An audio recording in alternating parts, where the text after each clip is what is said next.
Okay, I'm waiting on the one. Okay, not everything says that I'm live. So I know that this microphone, it works, but it doesn't. Um, it doesn't because the kids like kind of destroyed it. But you know what? I'm practicing my speaking at the same time. The reason why I decided that from now on, I'm doing all my lives this way is so that I can practice when I'm on stage going from here to here instead of here to here. I'm just saying. And it's one of the things you have to practice on, unless you've got the other kind of microphone, which a lot of people prefer to not have anything in their hand, but they prefer to be able to have it where I've got my other microphone where it's wired to me, and then it can connect Bluetooth, but then it also connects on the side of my pants, so that this way I've got the top and bottom cover for the microphone, okay? So there's the kind that you wear, then there's this kind. But I'm like, I'm going to practice this kind because I know that as a speaker, you have to be able to do both. I have done both. When I did like the 1 million cups, I did speaking there in a couple of locations. And then I've also done singing has been my most thing that I have done in crowds and stuff like that. Didn't need a microphone at those points for my voice, but I'm just saying. It's all good. So there's a couple different types of leadership. And this is where things I really wanted to let you guys know from this Live to Lead experience that I've been watching myself, because I haven't led one yet. This is my first year in the Live to Lead for being able to lead the companies with John Maxwell's materials for the Live to Lead. But what it is an amazing tool. They've been doing it for 10 years. So this is the 10-year anniversary on it. And one of the blessings that I've gotten out of this so far was that taking a lot of notes. And some of the things that people don't realize about leaders, that you get those ones that are the givers and those that are the takers. So there are quite a few differences between the givers and the takers for leadership. I see a lot of the taker type of leadership. So like an example of the taker kind of leadership is it's going to be the low road, as John Maxwell calls them. But the low road, they're the ones that they want to take and they devalue other people. Perfect example. When I was in a meeting in town, there was a company who had said about one of their employees being a cancer in the organization in front of the entire room of people. Now, I knew I was in the right room the second that person said that, because she's the problem in the organization. When HR says something like that, you know that they're the problem. Again, everything rises and falls on leadership. It's not the employees that's the problem. It'll literally, in that case, like all leadership problems, start at the top. They don't start at the bottom. So that was an example of they devalue other people. Another example of the low road, the taker type of leadership, is they divide people. They widen gaps between the people, and they take more than they give. Like I said, they're literally the takers. They suck the life out of the organization. They suck the life out of other people, and they really don't care who they hurt as long as they get what they want, because it's all about me, me, me, me, me, me, me. And so they don't have anything to give.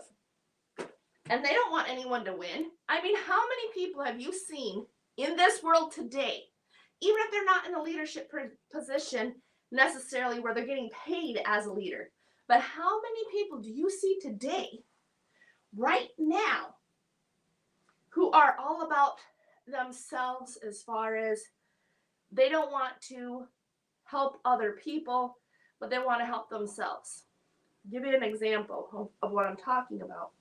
So an example of a bad leader that's not in the leadership position necessarily is that they're more willing to take and help themselves to something before someone else.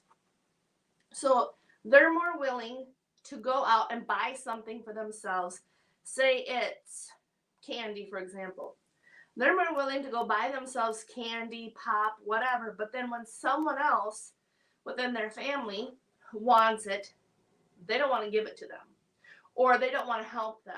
They don't want to do those things. And I understand, like, if it's a consistent thing that people are asking you, that's different, because that gets to the point where it's called enabling that person.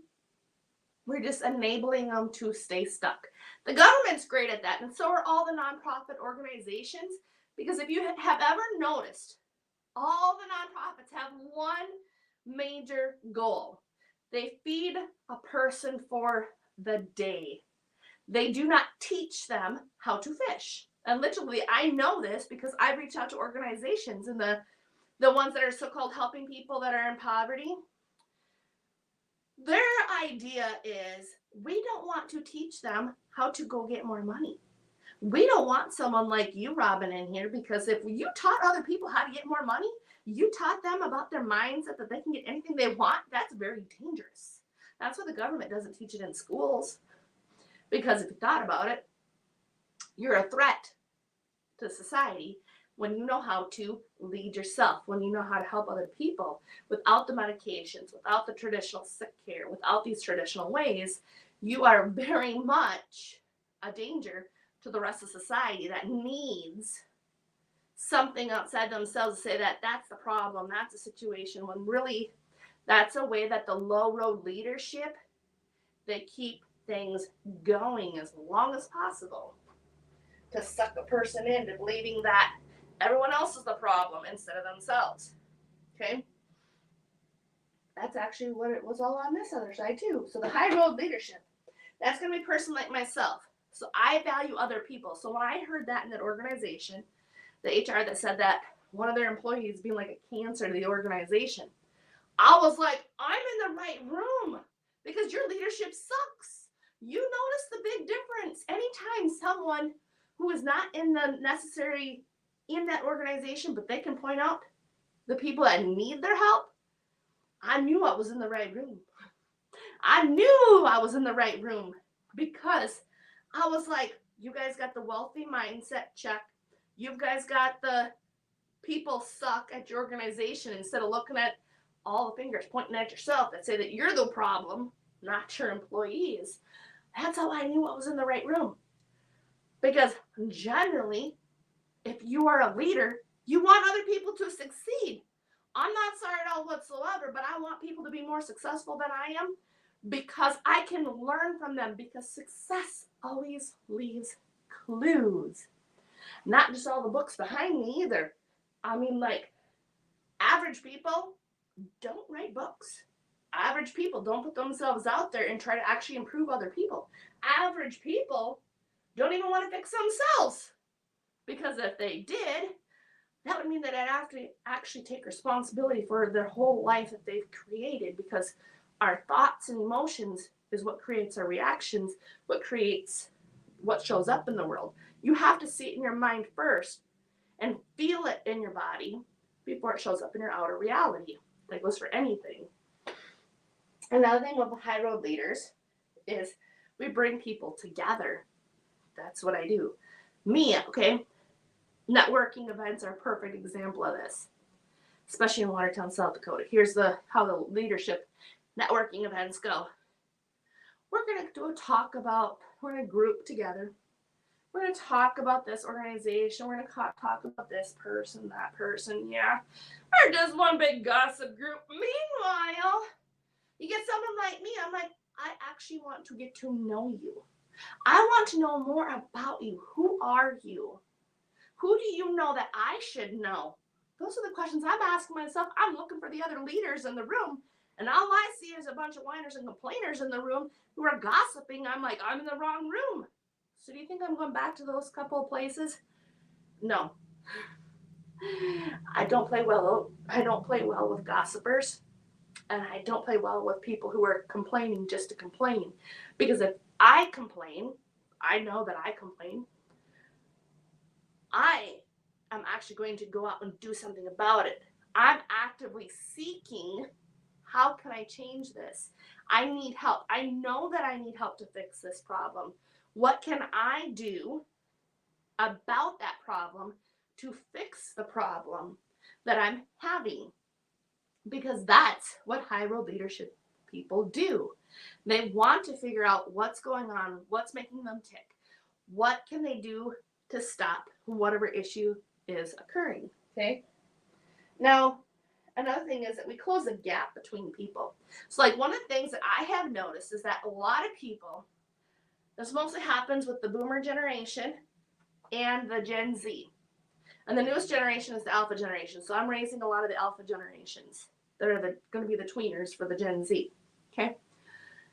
So when it comes to this generation gap, okay, they're not that different from each other, but everybody thinks they're different than the last generation.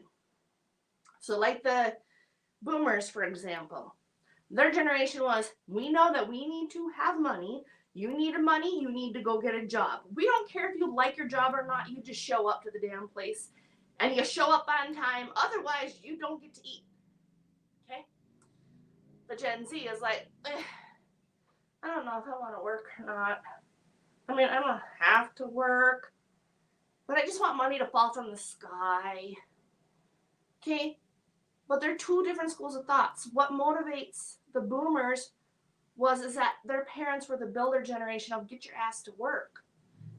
What motivates the Gen Z is their parents were so stuck on their phones, and it's only getting worse, that they didn't actually have parents. They had electronic devices to do things for them, which is why they're good at it. They have different skills that the boomers don't have. Okay?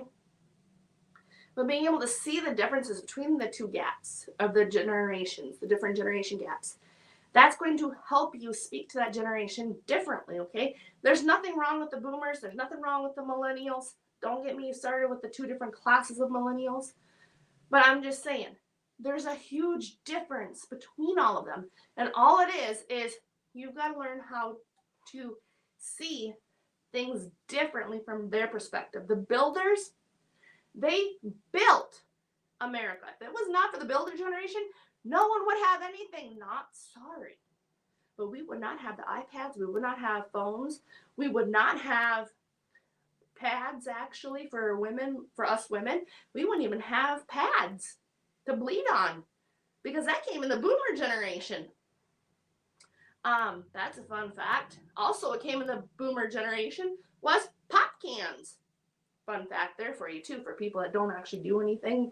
Go look stuff up. Yeah, don't do research. That's fun facts, just so that you know. There's a lot of things that came out of those different generations. But then at the same time, each generation has its own thing that it's done and contributed to society. These Gen Z, they have the knowledge that people like myself and the older millennial generation lack. Like, I hate computers. I hate social media. I just like, ugh. But they're really good at it. So a benefit to like the Gen Z would be saying here, I'm an older millennial who hates social media. Go do this for me, please, because this is stuff that I don't want to learn. I don't like it. It's too much for me, and I don't want to waste my time and energy that I could be doing something else. Go do this, please. That's where being a business owner, high road leadership, you're going to be able to give that person a job. So what did I create? I created wealth for me and for them. Because if it wasn't for me being able to say, hey, I need your help, you don't have a job. The same thing works in the organization, but again, everything rises and falls on that leadership. Okay?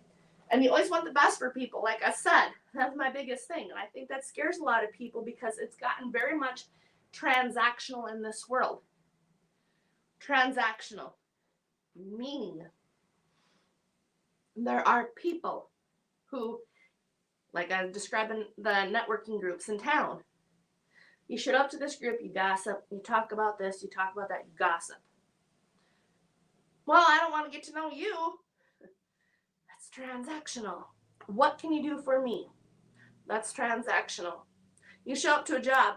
What can you do for me? Oh, you can do this and this and this. But I don't want to get to know you. I don't want to know your problems. I mean, sure, you're going to have them, but I don't want to hear them. Just go do your damn job. That's transactional, low road leadership. My type of leadership style is, you know what? I want to get to know you as a person. What can I do to help you succeed? What can I do in my organization? I give you this work to do. Like I said, the social media, for example. But now that you're doing my social media, what would help you as a person overall? What would help you to be on time? What would help you to see how I would like things done? What would help you be more able and willing to go do that personal development that I've done? What can I do to help build you? What can I do to help grow you? That's more of that servant leadership. And a lot of organizations, a lot of doctor's office, perfect example of actual doctor's office are a great example of transactional. You go to the doctor's office, you wait 15 minutes for a 5-minute doctor appointment. They write you out a script because they really don't care about your damn problem. They know you got problems, but they really don't care. They don't want to hear them. Then they get you out of their office. Next. Just saying. Get the next patient in. Same thing. Write out a prescription. Don't want to really know your problems. Write it out. Type it out on the computer. Next. I'm old enough to know back before the computers took over, where the doctors weren't so hard pressed of get them in, get them out, get them in, get them out, get them in, get them out, where it became all about profit. I am old enough to remember back when the doctors actually did it all on paper, handwritten. They look at you at your face. They'd ask you how you were doing. You'd get like 10, 15 minutes with your doctor. Sometimes you get 20 minutes with your doctor. They'd care about you before they would take and even write a prescription. Nowadays, it's just, how much can I get out of this patient? What can I prescribe this patient? How fast can I get him in and out of that office? That is transactional. And that's what this world has become too much of. So they've become low road leadership because they tend to follow the crowd. It's become a sick care model, not a healthcare model, because if they actually cared about your health, they wouldn't be prescribing all these pills. They'd be telling you how to get rid of your high blood pressure, high cholesterol, and they would send you to somebody who knows how to help you change your mindset, your relationship with food, how to lower your blood pressure, how to decrease that blood pressure. They would go out and they would help you with those. But they don't. It's sick care, like I said. And it's also low road leadership because it's all about my profits, not yours. That's the givers and the takers of this world. The givers, like I said, we want people to succeed. The takers, not so much. The takers of this world, they're the people who are the greedy SOBs that everybody's like, oh, they're evil. Yeah, they really are. They don't want money, but they want to take it, and they want to take it from everybody else instead of having to go work for it. That's the takers of this world. And there's gotten too many of them. And the whole point of me, like I said, doing my live like this was to help start like my speaking of going out there and actively seeing myself doing this all the time. And being I take forever in lives anyways, what's the difference? I'm just saying. So I hope this was helpful for somebody, but if it was, please like and share. Put your comments below. I want to hear from you. Like, what do you see for leadership in your life? Do you see more of the low road, or do you see more of the high road leadership? The ones that are out there actively giving, actively helping people? Or do you see more of the transactional, we're taking from everybody, we don't want anyone to succeed?